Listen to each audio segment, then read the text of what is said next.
Hello, I'm Prashant, and the topic for today is equity markets. And in that, the stock pricing, what is the market cycle, and what are the macro triggers. So, firstly, stock pricing. So, a stock price represents the market's collective belief about the company's future earning, cash flow, and risk factors. And based on that, the valuation is done, and the collective belief that this will be the company's current stock price based on its valuation. Now, the factors that determine it are firstly the earning growth that it will have, the higher expected profits it will make, the higher would be the stock price.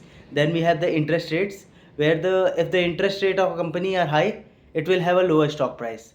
Then we have the risk appetite, where the higher risk tolerance means a higher valuation for the company, which means a higher stock price.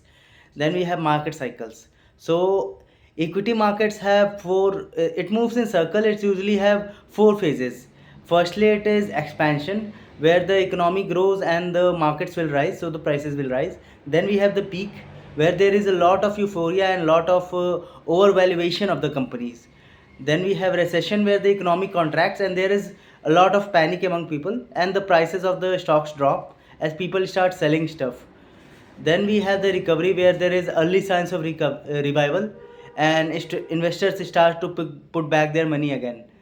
Now, the macro triggers that impact the stock markets are firstly the interest rate, where the higher interest rate means lower values of the company, lower valuation of the company. Then we have inflation, where higher inflation also equal to higher input cost, which will lead to a decrease in the profits and less the decrease in the stock price.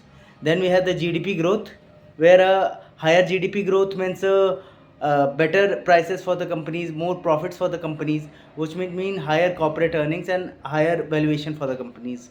Then we have the fiscal policy, which may be in the favor or not in favor of the company.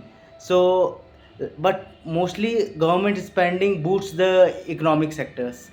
Then we have the unemployment rates, which reflect the demand and the consumer spending, and based on that, we can see if the consumer spending will affect the company, which mostly it does. Then we have global events such as the oil prices, the US Fed's actions, the trade wars, and how those affect the Indian markets itself. Thank you.